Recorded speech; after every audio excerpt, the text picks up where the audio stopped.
Hi friends, I'm Kanchana Advocate. Today I'm dealing with can a subsequent change in law is sufficient ground for continuation of delay under Section 5 of Limitation Act 1963.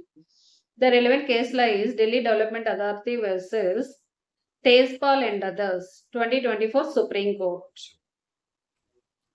Background of the case is the land acquisition process was initiated by the Delhi government under Land Acquisition Act 1894 for planned development of the Delhi.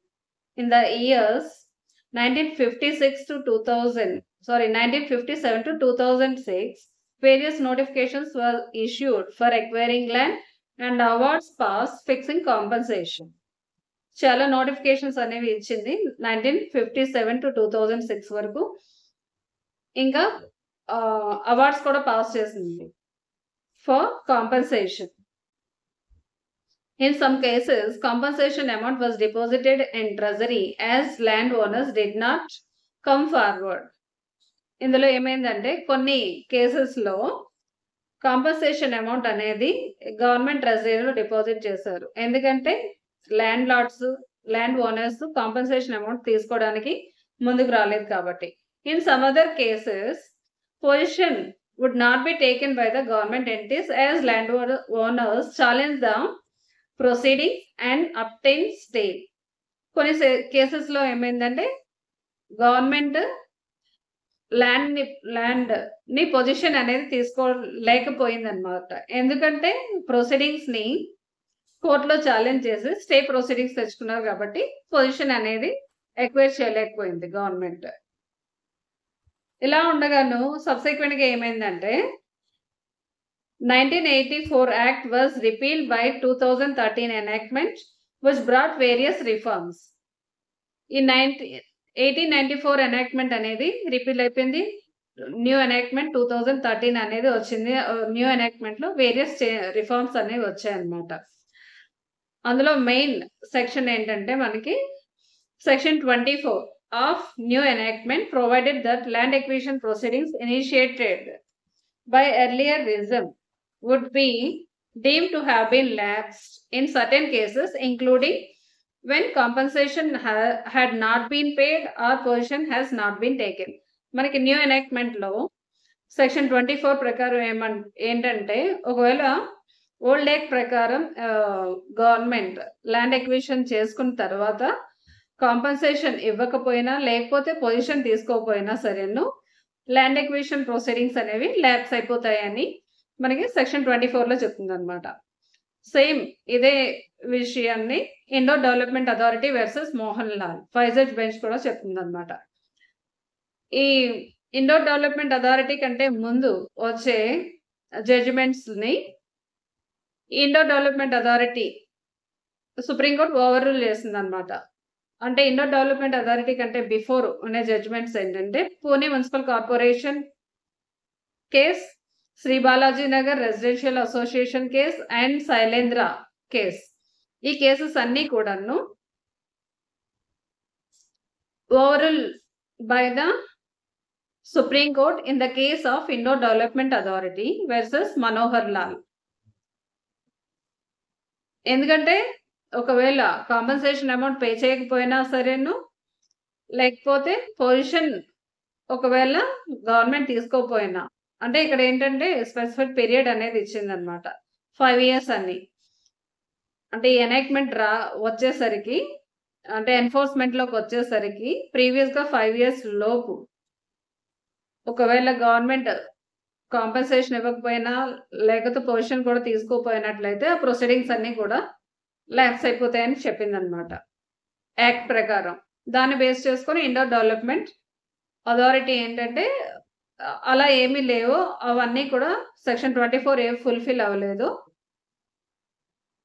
దాన్ని base చేసుకొని judgement ఇచ్చింది. అంటే ప్రీవియస్గా ఏంటి ఈ conditions లేవు, different conditions ఉన్నాయి కాబట్టి ప్రీవియస్గా ఇచ్చే జడ్జిమెంట్స్ని ఓవర్రూల్ చేసింది అన్నమాట.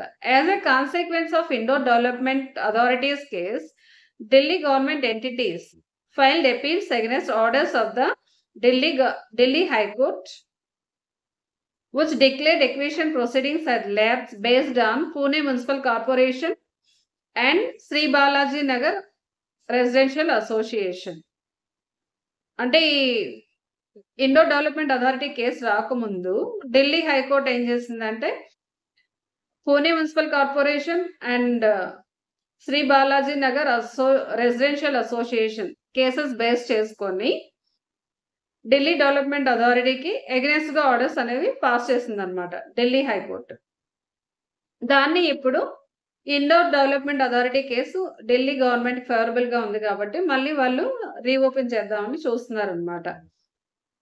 As most of the cases were filed after expiration of the period of limitation, the Supreme Court explained at outset issue of maintainability of the petition.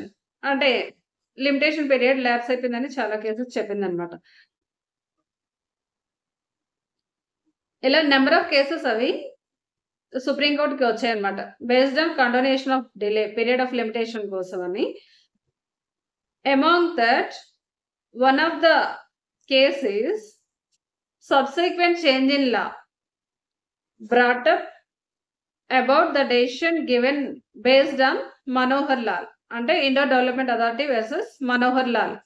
ఈ కేసు బేస్ చేసుకొని subsequent change in లా వచ్చింది కాబట్టి మాకు sufficient cause గా తీసుకొని condemn చేసి appeal ని accept చేయమని వచ్చిందనమాట సుప్రీం కోర్టుకి.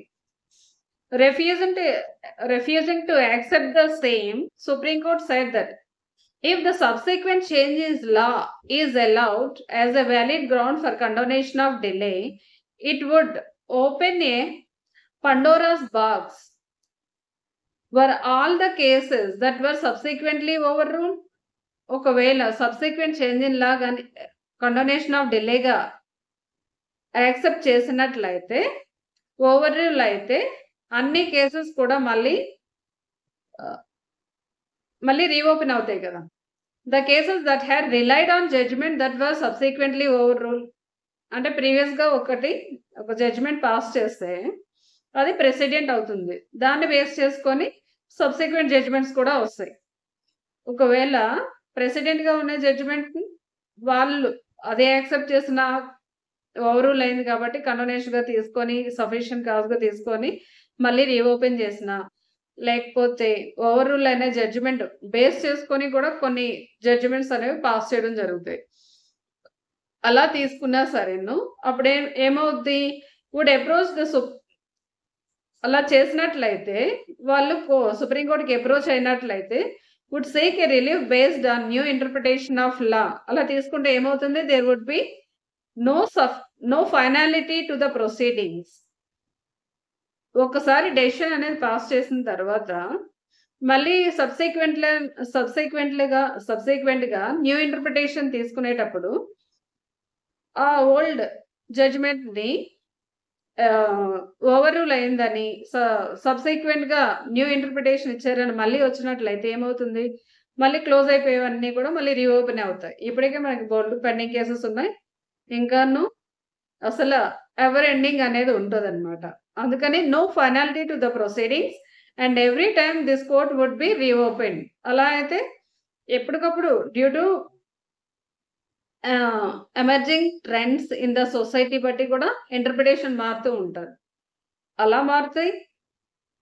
ఇంటర్ప్రిటేషన్ అనేది మారేటప్పుడు సబ్సిక్వెంట్ చేంజెస్ వచ్చేటప్పుడు ఓవర్ రూల్ అనేది దానికి ఓవర్ రూల్ అయిన జడ్జిమెంట్ కి కండోనేషన్ ఆఫ్ డిలే తీసుకొని మళ్ళీ నువ్వు సబ్సిక్వెంట్ చేంజ్ అయింది కదా అనేది యాక్సెప్ట్ చేయడం అనేది ఉండదు, కండోనేషన్ ఆఫ్ డిలే అప్లై అవ్వదు అని చెప్పింది అనమాట supreme court.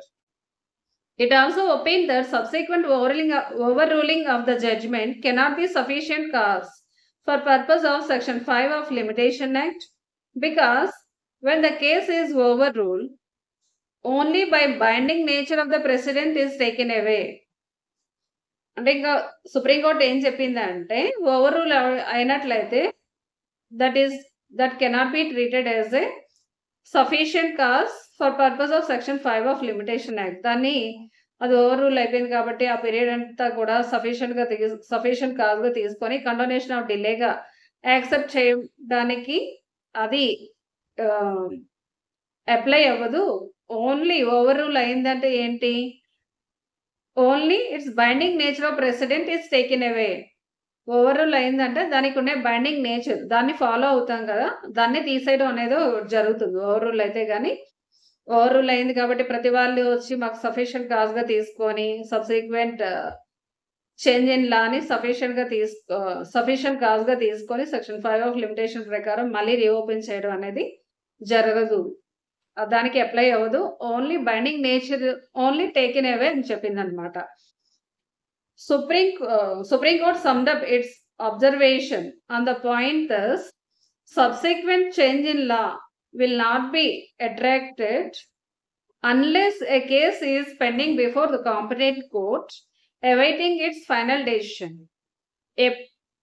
Subsequent change in లా అనేది అప్లై అవ్వదు. కానీ ఎప్పుడు అప్లై అవుతుంది అంటే ఒకవేళ ఏదైనా కేసు పెండింగ్ డెసిషన్ కి ఉన్నట్లయితే, పెండింగ్ కేసెస్ కి డెసిషన్ ఏదైనా పెండింగ్ ఉన్నట్లయితేనే ఈ సబ్సిక్వెంట్ చేంజ్ ఇన్ లా అనేది అప్లై అవుతుంది. ఆల్రెడీ డిసైడెడ్ కేసెస్ కి చేంజ్ ఇన్ లా అనేది అప్లై అవ్వదు. To say it differently, if a case has already been decided, it cannot be reopened and redecided solely on basis of new interpretation given to that law. ఏంటంటే దీనికి different గా చెప్పాలని, ఒకవేళ pending cases కి అయితే apply అవుతుంది. ఒకవేళ already decided అయిపోయినట్లయితే దాన్ని cannot be reopen or redecided only on basis of subsequent change in law. కాబట్టి subsequent change in law is not a sufficient ground for condonation of delay under Section 5 of Limitation Act. Thank you. Please like, share and subscribe my channel.